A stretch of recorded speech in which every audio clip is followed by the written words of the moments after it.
Meus irmãos, a graça e a paz.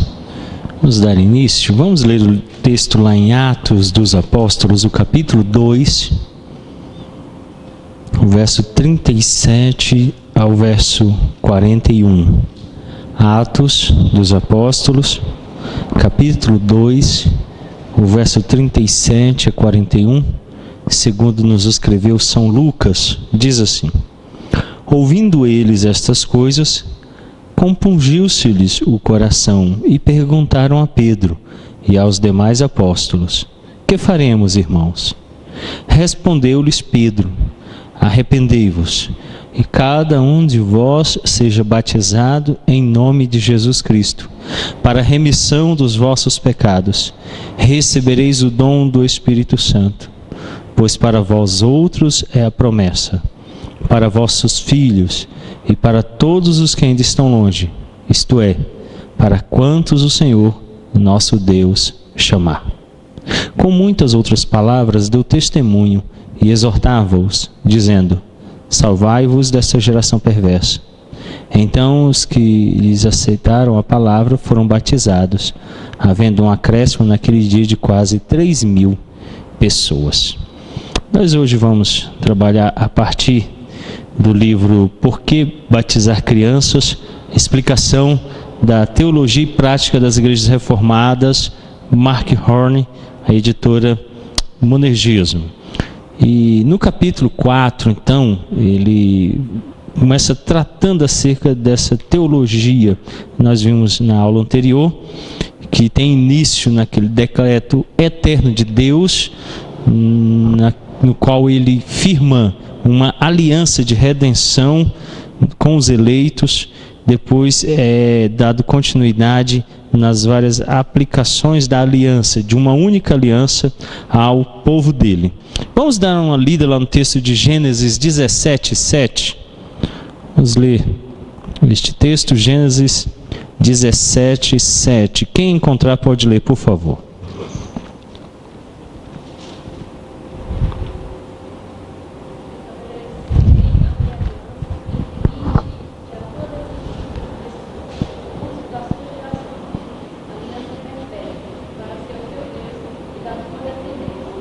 Então, o princípio estabelecido nesse primeiro momento no sacramento, que aí é o sacramento da circuncisão, Deus, o Senhor soberano, estabelece uma aliança. Nós vimos semana passada a definição de aliança: é um pacto de sangue soberanamente administrado.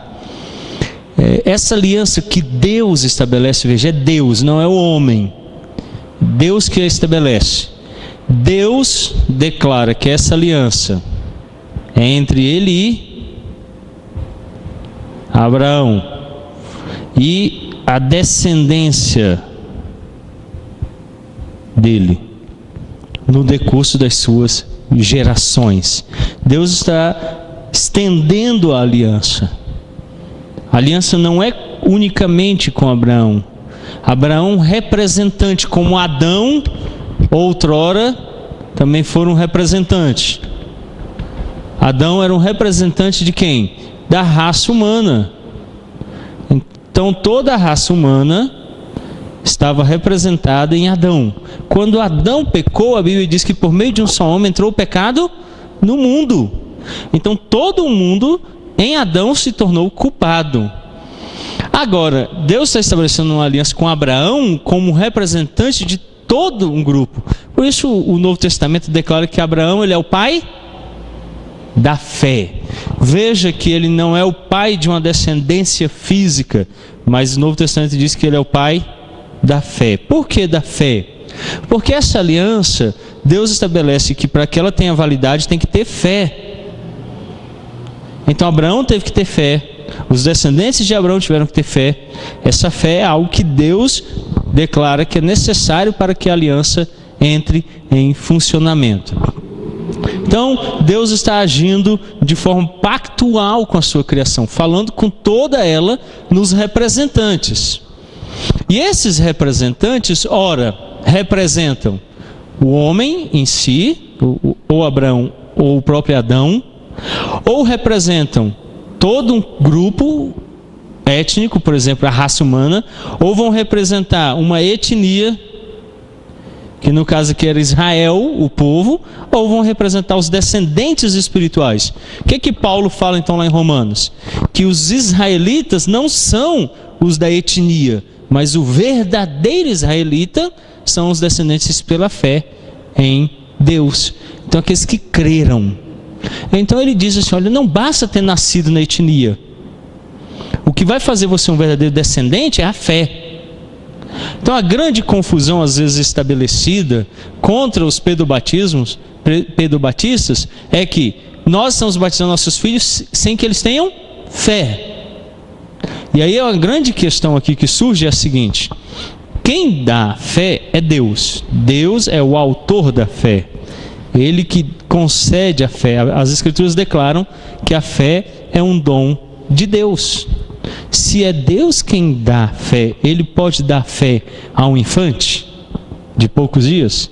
Ele pode dar fé a uma pessoa de 100 anos de idade? Sim. Vamos ler um outro texto, o Salmo 113, o verso 17. Quem encontrar pode ler. Salmo 113, o verso 103, o verso 17. Mas a misericórdia do Senhor é de eternidade a eternidade sobre os que temem, e a sua justiça sobre os filhos dos filhos. Então o salmista está declarando que a misericórdia do Senhor se estende de eternidade a eternidade e cobre com a sua justiça os filhos dos filhos. O amor leal do Senhor é estendido sobre aqueles que se colocam sob o cuidado dele. No texto do profeta Isaías, também, o capítulo 59, abra lá a sua Bíblia, Isaías 59, 21. Quem encontrar pode ler.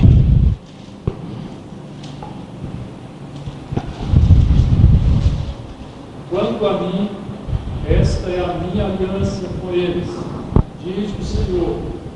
O meu espírito está sobre ti, e as minhas palavras que pus na tua boca não se apartarão dela, nem da de teus filhos, nem da dos filhos de teus filhos, não se apartarão desde agora para todo sempre, diz o Senhor.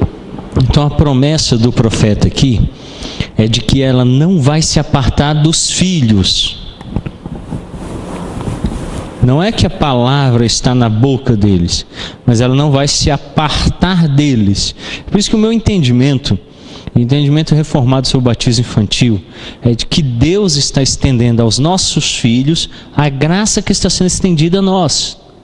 Em nenhum momento nós estamos falando que esses filhos aqui são automaticamente salvos, ou que automaticamente eles têm fé salvadora.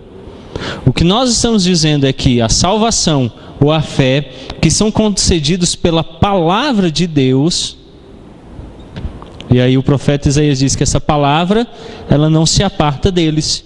E não é a palavra que pode conduzi-los à fé, à salvação.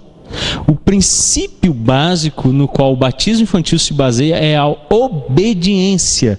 Deus ordenou que apresentássemos os nossos filhos numa aliança nossa com Deus. A aliança não é feita nos filhos, a aliança é feita nos pais. Por isso o profeta diz, vossos filhos e os filhos dos vossos filhos. Ele está falando de uma ligação, como tinha Abraão com a sua descendência. E agora ele está dizendo que nós também somos essa ligação. Então ele nos convida a esse processo no qual nós nos colocamos como representantes.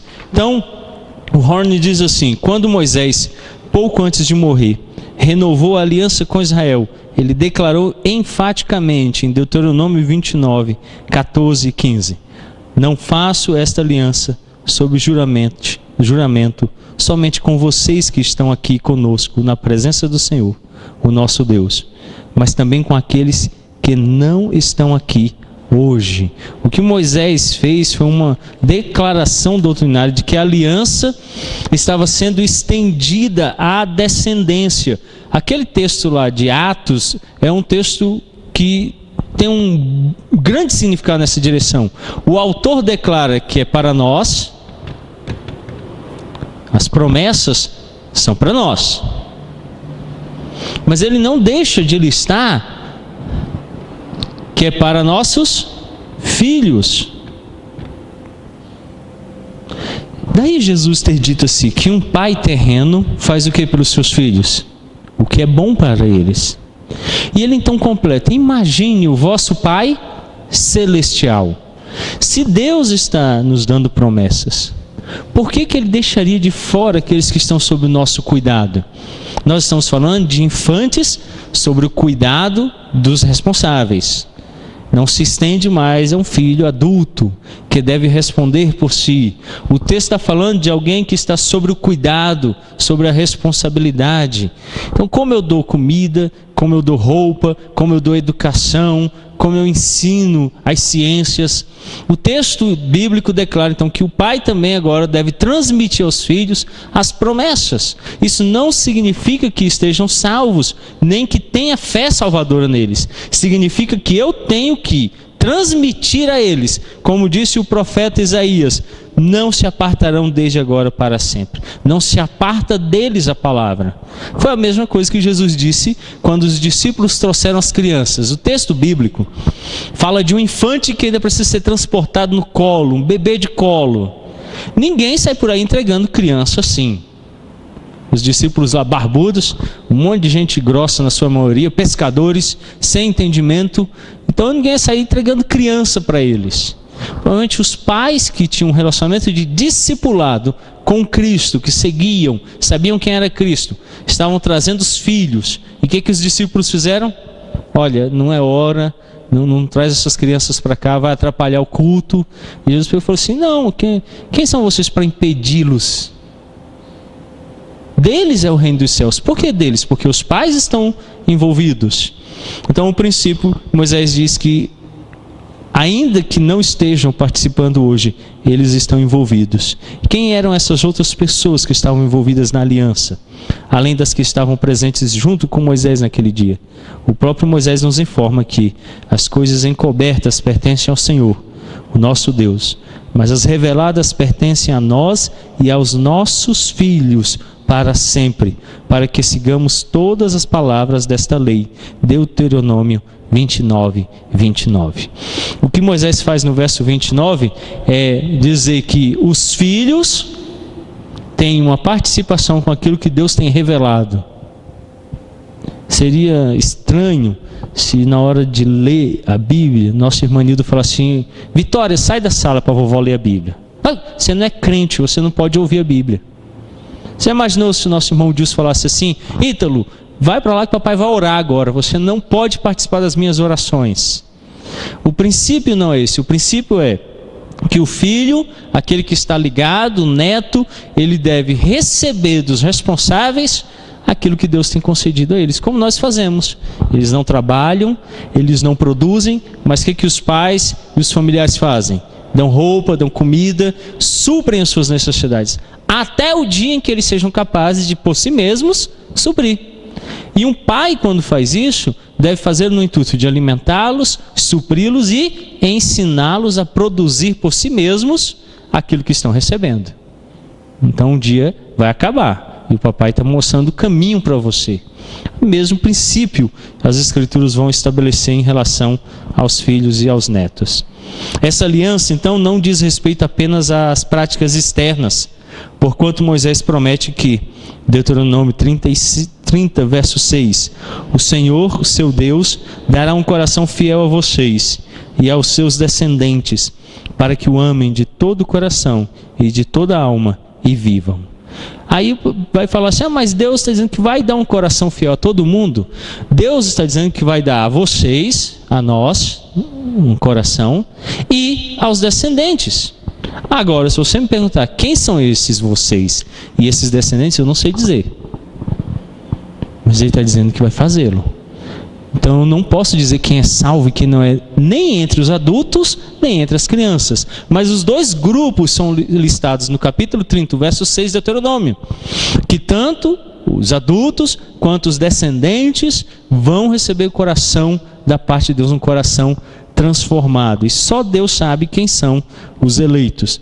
Então, no fundo, o que diz aqui é que a Bíblia promete aos crentes, quanto aos seus filhos, que Deus será seu Deus, que Ele lhes dará a sua justiça, o seu Espírito não se apartará deles, e que eles estão incluídos em sua aliança. Olha o Salmo 75, Salmo 71, versos 5 e 6. Salmo 71, versos 5 e 6. Quem encontrar pode fazer a leitura. Pois tu és a minha esperança, Senhor Deus, a minha confiança, desde a minha mocidade. Em ti me tenho apoiado desde o meu nascimento. No ventre materno tu me tiraste. Tu és motivo para os meus louvores constantemente. Então, o salmista declara várias verdades. A primeira verdade, ele fala no verso 5, que tem confiado em Deus desde a mocidade, desde a juventude. No verso 6, então, ele diz assim, que desde o nascimento, e ele amplia, do ventre materno, o que foi que Deus fez? O separou. Deus o tem tratado, cuidado. Então ele diz que isso é um motivo de louvores constantes. Nas Institutas, esse texto reflete, quando Calvino diz assim no livro 4, que grande ajuda é para os nossos filhos quando eles souberem que desde o peito de suas mães, quando ainda mamavam, Deus já estava velando por eles. Você já imaginou, você, seu descendente, chega na idade de 15, 16 anos, e você vai conversar com ele, e você fala que quando ele estava no ventre materno ainda, você já orava por ele. Você declara que quando ele nasceu, ainda bem infante, você o colocou em aliança com Deus e com a igreja. E que além de ter feito isso, você tem ensinado a ele a palavra de Deus. Qual vai ser a visão dessa criança ou desse jovem em relação a Deus? Distante? Estranho a ele? Ou ele vai ter uma compreensão clara, como está dizendo? Esse texto começa falando de um ancião, uma pessoa de idade bem avançada. E diz que nessa idade avançada, o que esse ancião, esse idoso faz? Ele reconhece o livramento e o cuidado de Deus. E ele diz, olha, desde a minha mocidade, a minha juventude, desde quando eu era criança. E ele ainda usa termos fortíssimos. No meu nascimento, no ventre da minha mãe. Ele tem a ideia clara. Então eu sinto bastante orgulho quando minha mãe fala assim, e ela foi à igreja quando eu estava com 2 anos de idade, e ela fala assim, olha meu filho, eu sempre orei por você. Isso traz sossego à nossa alma. Agora um pai que chega no filho, o filho na idade adulta fala assim, meu filho, eu nunca me ensinei nada, nunca falei nada de Deus, a igreja não conhece você.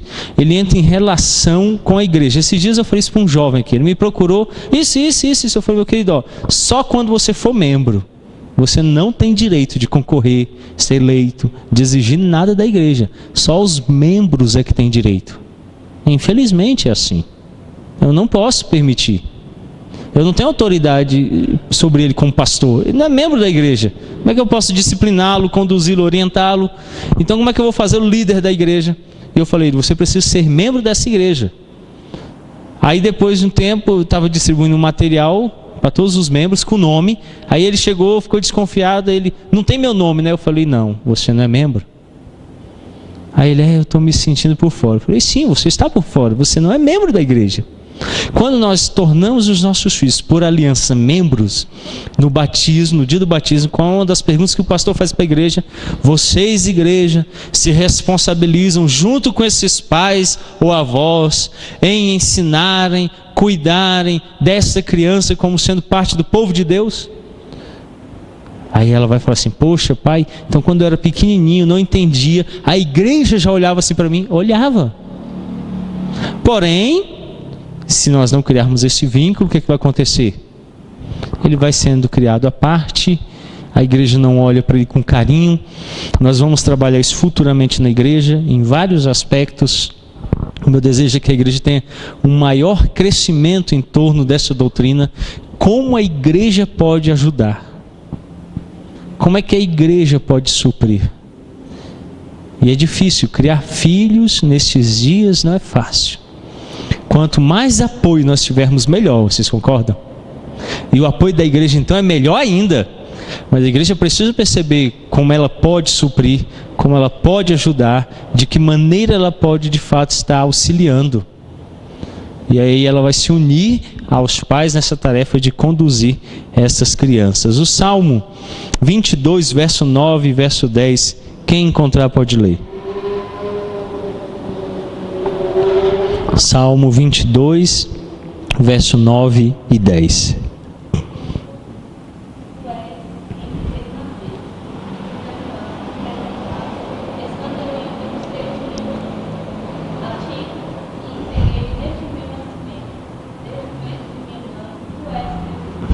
Então o salmista de novo declara algumas verdades em relação a infantes. Primeira verdade, o verso 9 ele diz assim: contudo tu és quem me fez nascer. Quem é que dá vida?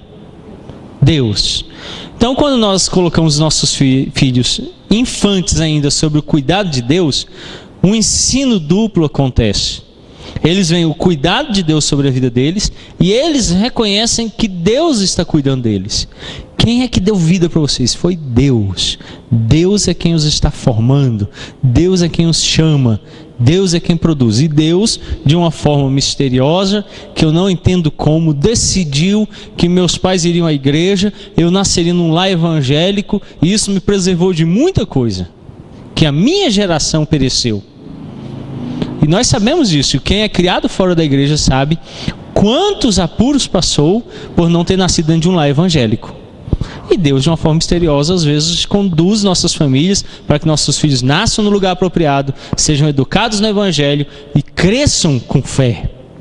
Ainda ontem, o nosso irmão Tiago César compartilhava isso lá no estudo dos jovens. Ele falando assim, que às vezes fica se sentindo por fora quando está no meio dos evangélicos e o pessoal começa a falar: a minha conversão, eu levantei a mão, fui no púlpito e não sei o quê. E o Tiago fala assim: pastor, não tem nada disso. Quando eu vi, eu já era crente. Por que o Tiago já era? Porque ele nasceu e desde o ventre a mãe dele tem consagrado a presença de Deus e ele tem sido conduzido na presença do Senhor. Isso faz com que ele tenha esse sentimento. E o salmista então diz: Senhor, o Senhor me deu vida e me conduziu. E aí ele fala: me preservaste estando eu ainda no seio da minha mãe. Provavelmente alguma história chegou até ele. E aí ele ficou sabendo como Deus preservara a vida dele quando ele ainda mamava ao seio de sua mãe. E ele então agora pode declarar isso no Salmo, dizendo: quando eu ainda era tão pequenininho, o Senhor já cuidava de mim. Nossas crianças não têm crescido nessa perspectiva do cuidado de Deus sobre a vida delas. E às vezes a gente fica protelando, postergando, para lá na frente contar para elas quem é Deus, o que Deus faz, como Deus age. E no verso 10 então o salmista diz assim: a ti me entreguei desde quando? Qual foi a data de entrega de vida aí dele? De consagração a Deus? No nascimento. Não existe essa história de idade da razão. O pessoal costuma dizer que é 8 anos, né? A partir dos 8 anos, a criança está naquilo que eles denominam idade da razão. Aí pode entregar a vida a Cristo. O Senhor diz: olha, no meu nascimento eu me entreguei, porque Deus me chamou. Deus me fez. E no verso 10 então ele diz: desde o ventre de minha mãe, tu és meu Deus. Vocês sabem que o Salmo 22 está falando sobre Cristo. Então está contando a história dele, antecipando de forma profética tudo aquilo que vai acontecer com Cristo. E o que acontece então também é um relato muito próprio aqui daquilo que acontece com o primo dele. Quem era o primo dele? João Batista. O que João Batista fez quando a mãe dele se encontrou com Maria? No ventre se revolveu. Por que diz as Escrituras que ele fez isso? Reconheceu ser o Messias. Então, do ventre ele já estava reconhecendo o Messias. Então, de fato, os infantes podem ter este reconhecimento. Uma criança pode ser regenerada no ventre, pode ser regenerada na infância. Se ele é eleito e escolhido, Deus o chamará pelo poder do Evangelho. Então, quando nós estamos pensando, e eu queria que você voltasse agora lá em Atos dos Apóstolos, do capítulo 2.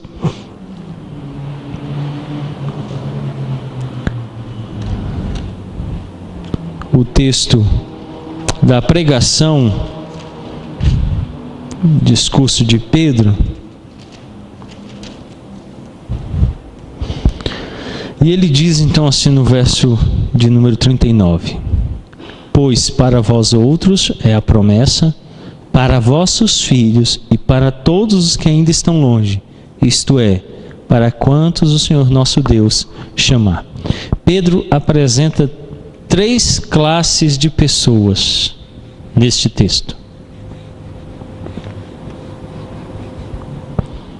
A primeira classe é o vós, que são aqueles que estão ouvindo o sermão, que estão ali escutando o sermão de Pedro. O outro grupo que ele diz, os vossos filhos. E ele depois apresenta um terceiro grupo, para todos que Deus chamar. Então ele diz, quem está ouvindo o sermão, para os filhos e para os que ainda virão. O que pertence a eles? Olha o verso 39. Pois para vós outros é a promessa. Que promessa é essa que Pedro está se referindo aqui? Que ele diz que é para eles, para os vossos filhos e para todos os que ainda estão longe, isto é, para quantos o Senhor nosso Deus chamar. Que promessa é essa? É a promessa que Deus deu a Abraão. Eu serei o seu Deus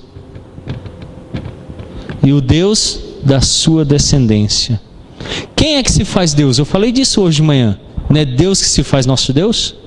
Não somos nós que o tornamos o nosso Deus. Ele vem e se faz o nosso Deus. Ele nos chama, Ele nos resgata, nos dá vida, nos converte, nos faz nova criatura, nos regenera. Então o que acontece é que Deus vai se tornar o seu Deus. Essa é a promessa dada a Abraão. Abraão, eu serei... Abraão não se converteu. Abraão estava em Ur dos Caldeus. Deus vem e diz assim, vem, eu farei de você uma nação. Abraão estava lá, de repente Abraão parou e falou assim, quer saber, você é crente. Deus foi até Abraão e disse assim, Abraão, eu farei de você e dos seus descendentes. Agora, tem um princípio de fé e obediência estabelecido aqui. Esse grupo aqui precisa crer em Deus. Esse grupo aqui, sobre a fé desse grupo, vai ser instruído, ensinado e colocado em aliança, para que esses dois grupos possam testemunhar a todos aqueles que ainda virão. A obediência é um sinal requerido de Deus para nós no que diz respeito à promessa. Como é que eu aplico isso na vida dos meus filhos? Eu devo viver o Evangelho como pai e Elane como mãe. Os meus filhos precisam ver isso, aprender isso, e eu simplesmente acredito que eu estou cumprindo o que Deus ordenou. Coloque eles em aliança. São salvos Alice e Isaac? Eu não sei dizer, eu não tenho como aferir isso, e eu não tenho como provar isso. Uma única coisa Deus me requereu, que eu os coloque em aliança. Esse é o meu papel. Então eu vou ser o porta-voz desse Deus que quer ser Deus deles. Duas coisas podem acontecer. Eu cumpro a promessa que Deus deu e anuncio a esse grupo, que que ele é Deus e que ele quer se tornar Deus deles, duas respostas podem vir. Quais? Eles podem dizer sim ou não. Sim ou não. Agora, quem define se ele vai dizer sim ou não? Deus. Eu só sou um instrumento. Se eles se apartarem de Deus, eu fui instrumento de juízo. Eu estou glorificando Deus. Se eles disserem sim, eu sou um instrumento de graça e eu estou glorificando Deus. Qual é a minha missão? Anunciar Deus em aliança para eles. Porque Deus ordenou que deveria ser assim. E Ele deu o sinal. Quais são os sinais? No Antigo Testamento, essa aliança era estabelecida pela circuncisão. Então aplicava-se o sinal. No Novo Testamento é feito pelo batismo. Eu não tenho autorização para retirar nenhuma das duas. Elas não são essenciais para a salvação. Alguém pode ser salvo sem? Pode. Mas em nenhum momento está dizendo que eu posso retirar. Pode acontecer o que aconteceu com um ladrão na cruz. Creu e morreu. Não teve tempo de ser batizado. Foi para o céu? Foi. Mas se ele não tivesse morrido, tivesse recebido um perdão na hora e desce da cruz lá e vai embora, aí ele teria que cumprir o que Jesus disse. Ele teria que ser batizado. Então, eu não sei se meus filhos são salvos ou não. Eu não sei qual vai ser a resposta deles. Meu papel é anunciar que Deus quer ser o Deus deles e colocá-los em relação com Deus. Essa relação pode conduzi-los a duas posições: dizer não para Deus ou dizer sim. E o sinal que Ele ordenou que eu aplique para marcar que eles estão em relação é o batismo que cobriu a circuncisão. Então eu vou lá e aplico. O batismo não quer dizer que a pessoa está sendo salva, porque tem gente não salva que batiza, não tem? Tem adulto que vem aqui, o cara achou legal a igreja, achou bonito, aí vem aqui, batiza, depois de um ano sai da igreja, nunca mais volta. Então não é um sinal que declara isso, é um sinal que declara a entrada e fé de que promessas estão sendo aplicadas, e um sinal visível de que ele faz parte desse povo. Então eu introduzo meus filhos em aliança, coloco o sinal que Deus ordenou sobre eles. Eu não posso mudar. Quem sou eu para mudar o sinal de Deus? Então eu aplico o sinal que Ele ordenou, coloco eles em aliança. Esse é meu papel. E os ensino a viver em aliança. E eles vão responder, se forem eleitos, com sim. Se não forem eleitos, com não. Então eu não posso mais interferir. A única função que eu tenho é obedecer a Deus, colocando-os em aliança e ensinando-os a viver em aliança. Do mal menor é que ele possa ser um réprobo bondoso. Vocês já viram isso? O reverendo Sabino foi roubado lá na primeira Taguatinga. Os caras entraram, fizeram a família dele refém, o zelador da igreja, o pastor auxiliar, trancou todo mundo dentro de um banheiro. Começou a pegar a Kombi da igreja, os carros deles, e começou a pôr tudo quanto é equipamento dentro. E um deles voltou lá para ver se estava tudo bem. Quando abriu a porta, aí ele falou, olha, eu posso falar uma coisa para você? Aí ele falou assim, pode. Você vai roubar tudo, mas tem uma coisa que eu quero dar para você. Em cima da minha mesa lá tem um CD com mensagem, leva para você ouvir. Aí disse que o cara chorou na hora e falou assim, olha, minha mãe era crente, eu aprendi a ser crente, eu sei que o que estou fazendo aqui é errado, não é certo. Eu vou soltar vocês e vou deixar só a porta trancada, vocês não saiam daqui não. Por que ele exerceu bondade? Porque ele foi criado num ambiente onde alguém ensinou para ele que o que ele faz é errado, que ele não pode fazer aquele mal. Então a bondade apareceu ali. Com isso, Deus também refreia o mal. É aquilo que nós vamos denominar na teologia reformada de graça comum. É o meio pelo qual Deus vai refreando os maus. Então, de tudo pior, quando você vê a história de Jacó e Esaú, você vê que a presença do pai e o ensino do pai, por mais ausente que tenha sido, influenciou os filhos. E eles não se mataram de fato, porque em muito momento a relação familiar os refreou. Então o bem vai refreando o mal, e aqueles que são bons vão sendo formados no bem. De um lado ou outro você vai ser um instrumento de graça.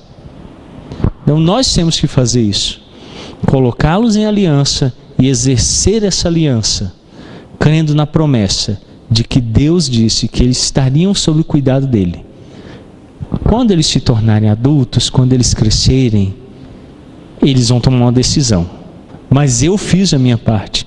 O que eu não posso fazer é deixar sobre eles essa decisão. Então, alguns pais não querem considerar isso em relação ao Evangelho e tomam essa decisão em relação a outros fatores. Por exemplo, eu não imagino que todos os dias o nosso irmão Dilson deixa a mercê dos meninos se eles vão ou não para a escola. Deixa. Não, hoje não quero estudar. Aí você fala assim, então tá bom, pode ficar em casa. Vocês que decidem. É assim. O que você faz como pai? Mas quando eles tiverem 18 anos, 19, 20, aí começar a ter a vida deles lá, você já não vai mais atrás para estudar, né? Talvez dê conselhos, mas já não leva, já não faz. Então, quando diz respeito ao Evangelho, o que é que o pai deve fazer? Olha, enquanto você estiver aqui, você será conduzido.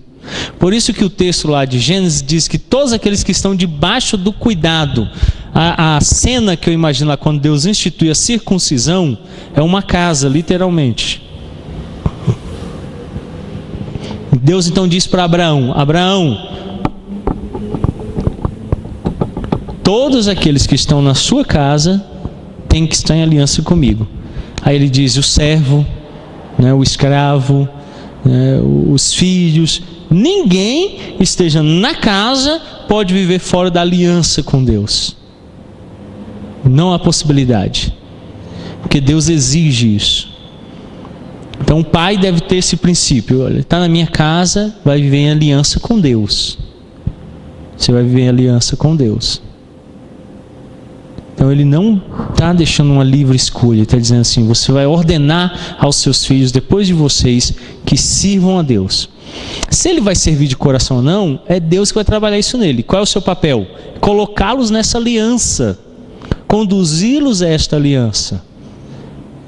É como o Espírito Santo faz conosco. O Espírito Santo é o aio, nos conduz ao Evangelho. Então nós pais estamos sendo o Espírito Santo na vida dos nossos filhos, conduzindo-os a essa relação com Deus, firmando-os nessa relação, para que eles possam ser formados e queira Deus, como os salmistas declararem, no ventre, no peito, no nascimento, desde a infância, eu fui conduzido na presença do Senhor. Esse testemunho será mais forte e mais poderoso na vida deles, se o for feito desde o berço. Então eu acho extremamente perigoso protelar isso, deixar quando a gente vai entendendo, né? Não, coitada da Clarinha, é uma bebezinha, não é tão pequenininha, deixa ela lá, sendo criado no berçário do inferno lá, com o diabo, em pecado, e vamos falar só para a Vitória, que a Vitória já é moça. Já imaginou isso? Que distinção sem lógica é essa? Aí a Bíblia diz assim, não, você vai pôr tanto a mais velha quanto a mais nova em relação com Deus, para que vivam debaixo do cuidado de Deus. Agora, se vão crer ou não, quem é que dá fé é Deus. Aí já foge a mim. E aí elas podem dizer, de repente lá na vida adulta, a Clara vai chegar e dizer assim, não, eu só crio com 18 anos. Mas a Vitória chega e fala assim, não, eu crio quando eu era bebezinha. Desde que eu era bebezinha, Deus me chamou. E aí Deus é que vai fazer isso. O papel dos pais é colocá-los em aliança. Então o fato não está sobre a criança, está sobre quem? Sobre os pais. É sobre eles que repousa a responsabilidade. Então quando nós estamos falando do batismo, nós não estamos apontando para essa figura como única, mas nós estamos dizendo que ela é a principal. Ela que conduz a casa. Então eu não quero ter fé na casa. Não é isso que eu busco. Como ministro presbiteriano, eu não ensino que a fé repousa aqui. Eu ensino que a fé repousa em Abraão, que é o pai. Ele tem fé e aplica isso à casa dele. É sobre a fé dele que a casa dele está sendo estabelecida. É por isso que Josué pôde dizer em uma voz enfática, eu e a minha... Vocês sabem lá da cena o que estava acontecendo? O povo estava rebelde, ninguém estava querendo obedecer a Deus. Josué se levanta e fala assim, gente, eu vou dizer só uma coisa para vocês, vocês não querem servir a Deus? Eu e a minha casa serviremos a Deus. Se Se fosse hoje, o que aconteceria, irmão Agel? Adolescente gosta muito disso, né? O pai fala uma coisa aí, mas você não me perguntou se eu queria assim, né? Eles não gostam disso? A Alice já está começando a ficar assim, né? Nós vamos para tal lugar. Ah, mas ninguém me perguntou para onde eu quero ir. Eu falei, mas ninguém vai perguntar mesmo não, você vai para onde eu for. Né? Ah, eu não queria... Não, aqui você come o que tiver. Quando você tiver a sua casa lá, você come. E eu já vou avisar que eu vou sempre lá visitar e eu quero comer isso quando eu for lá. A gente se prepara. Aí lá, eu falei, não tem isso não. Então eles gostam muito. Aí Josué diz assim, eu e a minha casa serviremos. Aí eu fico imaginando assim, ele não foi perguntar para os filhos, ninguém, ele simplesmente respondeu, falou, nós vamos. Não quero saber o que vocês estão pensando. Vocês são a minha casa, eu sou o líder, vocês vão servir a Deus. Então a fé do pai é que conduz. E aí a fé deve ser formada nos filhos, através dos pais. Então eu nunca pensei em alguém onde o exemplo fale tão alto quanto nos pais, dentro de casa, formando a fé dos filhos, buscando que os filhos sejam formados, para que possam depois dizer aquilo que também Timóteo vai dizer lá na primeira epístola que Paulo escreve a ele, a primeira epístola de Paulo a Timóteo.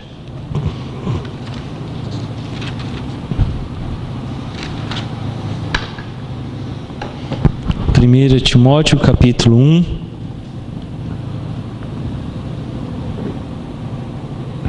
Olha, alguém leia, por favor, o verso 1. Desculpa-me, o verso 12. Sou grato para com aquele que me fortaleceu, Cristo Jesus, nosso Senhor, que me considerou fiel, designando-me para o ministério. Então Paulo diz que ele foi chamado por quem? Por Cristo. É a declaração própria e pessoal do próprio apóstolo Paulo a Timóteo.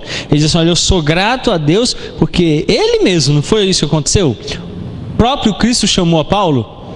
Então ele está declarando na epístola que ele escreve a Timóteo, dizendo, olha Timóteo, eu fui chamado por Deus. E aí no verso 18, alguém leia por favor.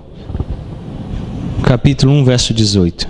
Este é o dever que te encarrego, ó Timóteo, segundo as profecias de que antecipadamente foste objeto.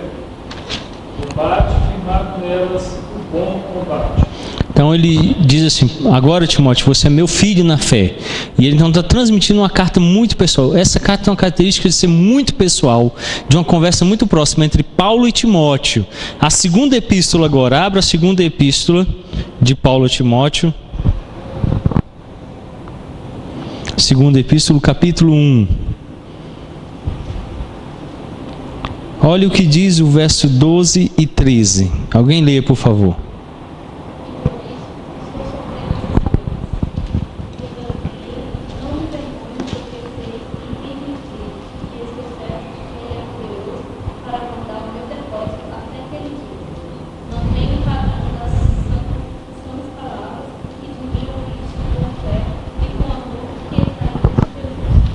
Então ele diz que de quem ele ouviu, ele fala a Timóteo, que você ouviu de mim. Ele está instruindo. Capítulo 2, verso 1. 2 Timóteo 2, 1. Tu, pois, filho meu, fortifica-te na graça que está em Cristo Jesus. Então ele chama ele de novo de filho meu. Paulo está dizendo que ele mesmo tem instruído, ele mesmo tem ensinado a Timóteo. Ele é o pai espiritual de Timóteo. Agora o capítulo 3, verso 14. E o verso 15. 2 Timóteo 3, 14 e 15. Tu, porém, permanece naquilo que aprendeste, e de coisas inteiradas, sabendo de quem o aprendeste, e que desde a infância sabe das sagradas letras, que podem tornar-te sábio para a salvação pela fé. Aqui Paulo une os dois propósitos. Primeiro propósito, verso 14. Ele chama e dá uma exortação. Timóteo, porém, tu permanece naquilo que aprendeste e fostes inteirado, sabendo de quem o aprendestes. Quem? Paulo está invocando a sua autoridade apostólica, dizendo, você aprendeu de mim. E no verso seguinte, o 15, ele diz assim, que quando...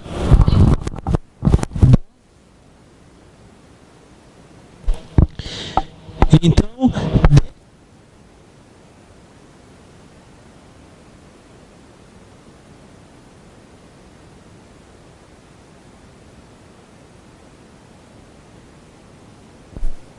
Timóteo, desde que ele era um infante, ele tem aprendido.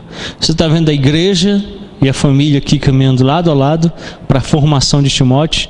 Timóteo é chamado de filho espiritual de Paulo. Paulo está dizendo, você tem aprendido de mim, eu aprendi de Cristo, eu tenho lhe ensinado. Agora ele vem dizer assim, além disso tudo, Timóteo, você também tem aprendido de onde? De casa, desde a infância.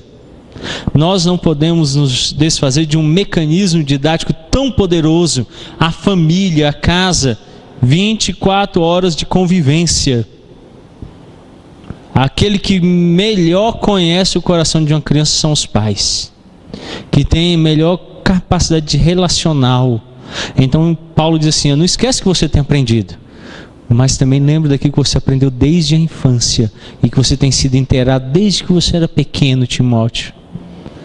Então os dois se uniram. A igreja precisa aprender que há uma força poderosa no lar e outra força na igreja. E as duas forças devem trabalhar em conjunto para a formação do crente, para a formação daqueles que vão servir ao Evangelho de Cristo.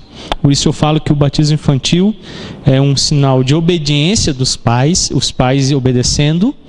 É um método pelo qual Deus prepara os crentes e é um método pelo qual Deus coloca a igreja como ajudadora na formação dos crentes. Nossos filhos, quando estão no culto, observam e aprendem conosco. E eles são formados por nós. Então eles estão vendo, eles estão aprendendo, eles estão percebendo. Eu gosto muito do que o meu sobrinho falou uma vez. Ele foi passar uns dias lá em casa. Ele tinha vindo e estava na casa da minha mãe e foi passar o final de semana comigo. E aí eu fui devolvê-lo na segunda-feira e minha mãe perguntou, gostou, Gabriel, de ficar na casa do tio Júnior? Aí ele falou assim, vovó, Ela, que foi, menino? O tio Júnior vai para o culto de manhã, à tarde e à noite. Ele estava cansado de tanto ir para a igreja, né? A casa de pastor é assim, né? Culto de manhã, à tarde e à noite. Então nós, de fato, aquele final de semana foi um final de semana com atividade nos 3 períodos, então nós fomos todos os períodos.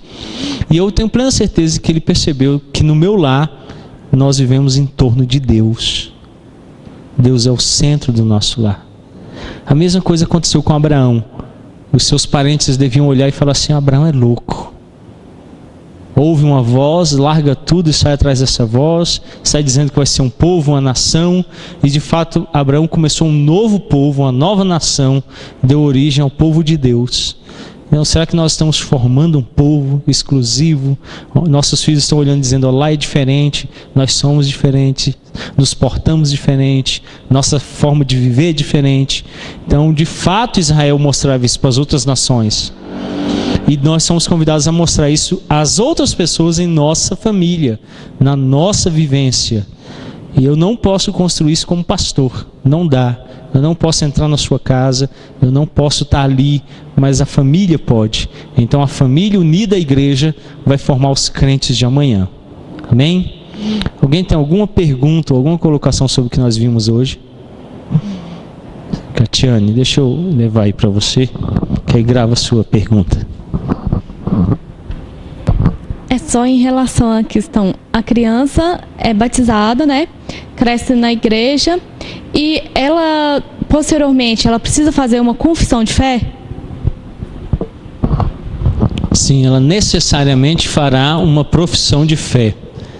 Para passar a ser membro comungante da igreja, ela vai ter que fazer a chamada pública profissão de fé, que é a profissão pessoal da fé dela, que ela está exercendo em Cristo. Então, no momento que lhe é próprio, que ela mesma vai responder esse momento com fé, ela vai declarar essa fé. E aí, declarando, ela só faz a profissão pública de fé. E aí o batismo dela, que já foi aplicado, que simboliza a entrada dela na igreja, se torna eficaz agora pela própria fé dela, já não é mais a fé dos pais. Bom, a idade é em geral até os 18 anos. Depois de 18 anos, ela precisa fazer declaração própria já. Até os 18 ela ainda pode ser membro não comungante, está sob o cuidado dos pais. Mas aí a partir de 18 anos ela mesma vai responder. Bom, eu tenho um cuidado muito grande com isso no que diz respeito à disciplina de jovens que são menores de idade. Eles ainda, mesmo que professem fé pessoal, ainda estão sob o cuidado dos pais. Então é muito importante como igreja nós atentarmos que a disciplina precisa ser aplicada sempre com acompanhamento dos responsáveis, né?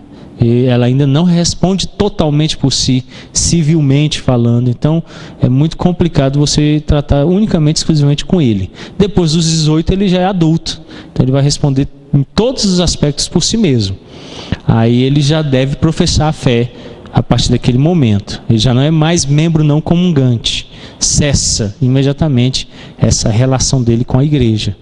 Bom, ele já não está mais sob a responsabilidade dos pais, né? Então já não tem mais.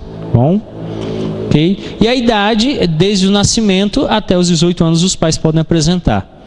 Depois de 18 aí já não dá mais, aí só ele que responde por si. Então se trouxer uma criança de 16 anos, pode apresentar.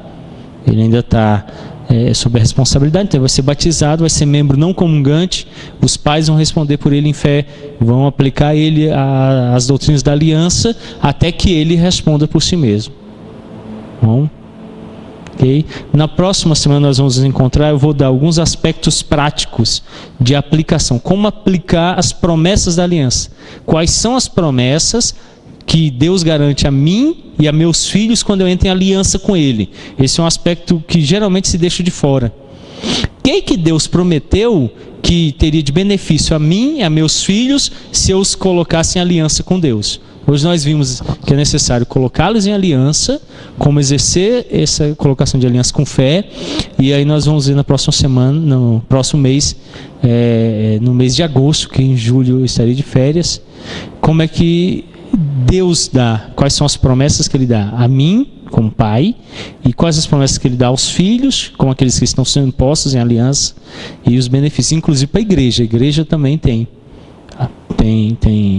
benefícios, né? Promessas. Tá bom? Vamos orar encerrando. Pai querido, obrigado por esta tarde, pela graça, pela oportunidade de conhecermos um pouco mais dessa doutrina que o Senhor nosso Deus nos chamou a colocarmos nossos filhos, aqueles que vêm depois de nós, a nossa descendência, em relação contigo, relação de aliança. Tu és o Deus de nossa família. E nós invocamos esta promessa sobre nossas casas, para que nossas famílias vivam na Tua presença. Este é o maior testemunho do amor e da graça de Deus para com eles. De que quando ainda não tinham entendimento, Deus lhes chamou e lhes amou e lhes concedeu promessas indizíveis. Ou, Pai, ou crerão, ou negarão a Ti. Quer creiam, ou quer neguem a Ti, o Senhor nos chama para sermos obedientes. Nos dê graça de obedecermos a Ti. E de conduzirmos nossas casas debaixo do Teu cuidado. E se ouvirem a Tua voz e se aproximarem de Ti, serão povo de Deus. Mas se negarem tão grande misericórdia, já não há nada que possamos fazer por eles, porque estão condenados, tendo em vista que desprezaram o grande amor de Deus para com eles, e se tornaram então, de fato, alvo da Tua ira. Nós oramos, Pai, e rogamos, em o nome santo de Cristo Jesus. Amém. Deus abençoe.